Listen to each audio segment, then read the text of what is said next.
So you've just seen a scene of depth charging from Das Boot, which is a really good German film about the Germans' perspective in the Second World War, at the Battle of the Atlantic. I knew a guy, he was an education professor of mine at Bates College, and this was long ago.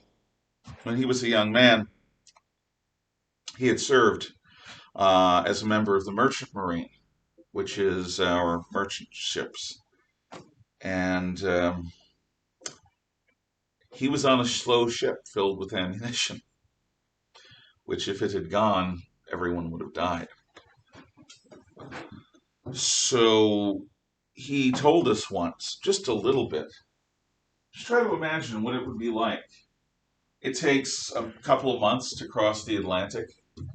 Every day, every hour, you could be eating, you could be sleeping, you could be at your post, you could be taking a shower in the bathroom, you could be doing anything. And without warning, and you know it. It's not a theoretical possibility. You've seen it. You've seen other ships go up. Maybe you've been in ships that have been sunk and you've survived. There are guys that survived being sunk 3, 4, 5, 6 times. They just live and they get it done again. And it doesn't get any easier. You have 19-year-old boys with hair grayer than mine because of stress, who prematurely age because of stress.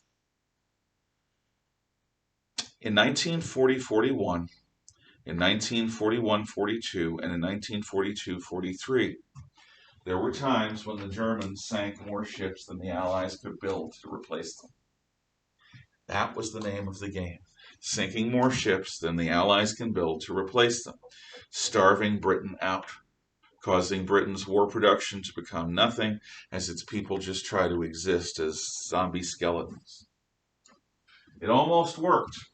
However, we eventually developed and prioritized covering that mid-Atlantic gap with aircraft. The best hunter of a submarine in World War II is not a ship, it's an aircraft.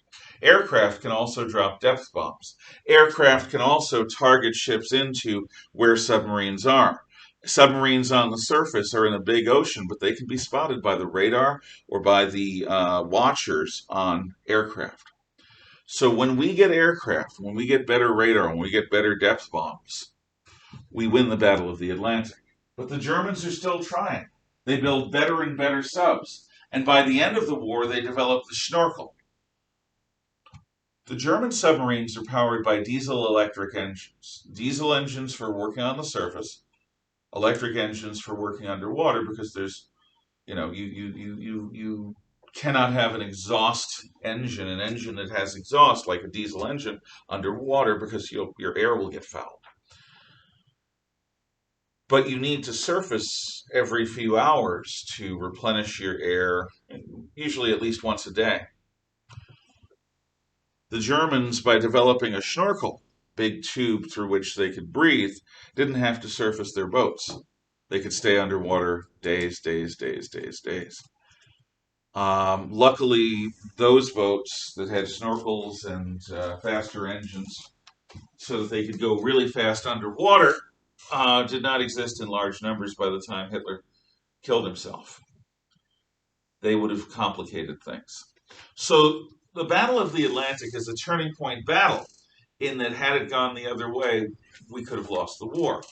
But it goes for the entire war.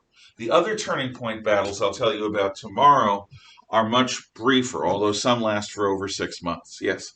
There's a show that I was watching. It's called like Draining the Ocean or whatever. Yeah. And it uses sonar to scan the bottom of the ocean and like pretty much for all intents and purposes drain the water so that they could see what's down there. Mm-hmm. And they did it at Normandy, at the beach of Normandy. I wonder how many ships they found there and people. Yeah. So they found a couple German U-boats and stuff that they were like, how did these get sunk?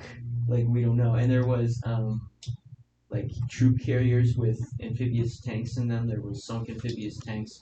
And before the battle at Normandy even started, U-boats sunk a battleship off the shore. And so they found all this stuff, and what was really creepy is when they were looking for boats and like tanks and stuff, knew that those people didn't escape. No.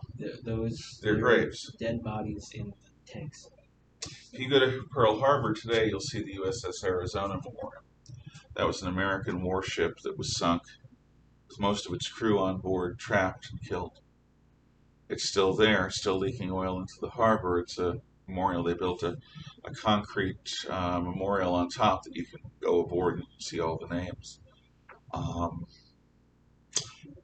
Yeah, one of the creepy things is, since those ships were all sunk before the first atom bomb test at Alamogordo, New Mexico, there's a certain background radiation in all metal that's been produced since spring 1945 or summer 1945 when we do the first atom bomb test. None of the ships sunk in World War II before that or World War I have that. And there are certain scientific instruments that are so sensitive that that background radiation could foul their results. So pre-atomic metal is very precious. There are scavengers who do not care at all about the dead, about the honor that they deserve, about being left in peace, and they will strip anything they can that they can get their hands on. And I suspect, since it's open beaches off of Normandy, unless the French Navy stations ships there, even that will be stripped for sale. You know, those people are like elephant hunters that kill the elephant and leave the elephant to rot while they just harvest the tusks. It drives me crazy. Yeah. Just a small thing, simply because it's one of the things I thought was cool. Because now the Iowa, the USS Iowa, Yes. has been like a museum in California, and I've slept on it, so it was a nice good. We sent some people to sleep in Maine and USS Massachusetts, and it was cool. Yeah, it's fun because I forget which battleship they used in the Battleship movie, but I was pretty sure it was one of those ones. It was an Iowa class, certainly. Yeah. Iowa. Yeah, we'll talk about the Iowa class, but anyway, fast battleships, as fast as an aircraft carrier, but still with heavy 16-inch guns. Incredible ships. Massachusetts was a previous class, so it was smaller and more dinky. Yeah, I guess I'll do the rest of the Turning Point battles tomorrow, and then we'll work in towards the end of the war. So we're set for the day. Thank you for your attention. Ta-ta.